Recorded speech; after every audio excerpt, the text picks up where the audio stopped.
আসসালামু আলাইকুম। বিসমিল্লাহির রহমানির রহিম। আজকে আমি সামুদ্রিক পোয়া মাছ রান্না করেছি। সামুদ্রিক পোয়া মাছ কিন্তু প্রোটিনে ভরপুর একটা মাছ।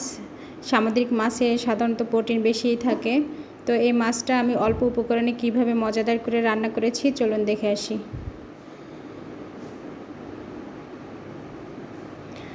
মাছ ধুয়ে পানি ঝরিয়ে নিয়েছি। মাছ কিন্তু ভালোভাবে ধুয়ে নিতে হবে এবং এর মধ্যে আমি দিয়ে দিয়েছি লবণ, ধনে গুঁড়ো, হলুদ গুঁড়া, মরিচ গুঁড়া এবং জিরা গুঁড়া। এবার আমি ভালোভাবে মাখিয়ে নিচ্ছি। আর এর পরিমাণটা, মশলার পরিমাণটা কিন্তু মাছ অনুযায়ী দিয়ে দিবেন। মাখিয়ে আমি 10 মিনিটের মতো রেস্টে রেখে দিব।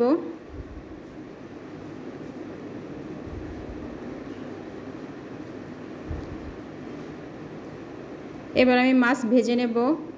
তেল গরম হয়ে গিয়েছে, এবার যে মাছ দিয়ে দিচ্ছি। মাছ আমি এপাশ ওপাশ দুই পাশটা 5 মিনিট করে ভেজে নেব।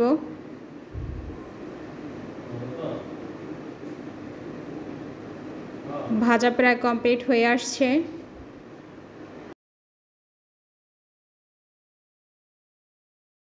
তুলে নিচ্ছি।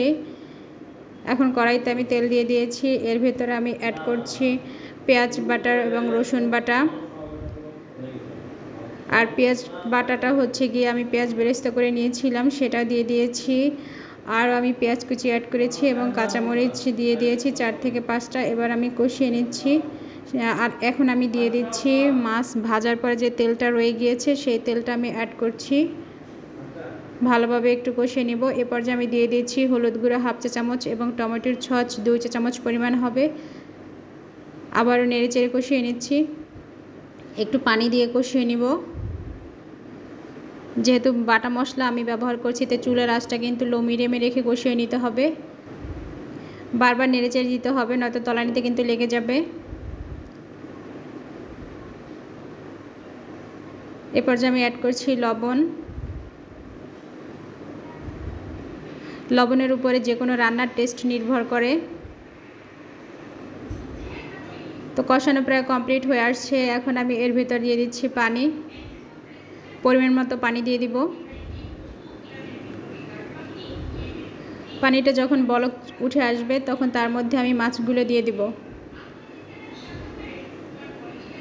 মাছ দিয়ে দিচ্ছি। এবার ঢাকনা দিয়ে আমি মিডিয়াম আঁচে 15 মিনিটের মতো রান্নাটা কমপ্লিট করছি। 15 মিনিট হয়ে গিয়েছে, রান্নাটা প্রায় কমপ্লিট হয়ে আসছে। এ পর্যায়ে আমি 2টো কাঁচামরিচ ফালি করে দিয়ে দিয়েছি। আরও দিয়ে দিচ্ছি 1/2 চা চামচ জিরা গুঁড়া।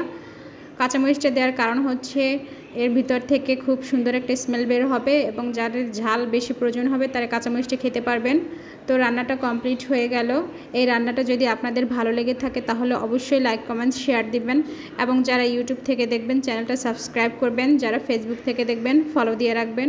ধন্যবাদ। আসসালামু আলাইকুম।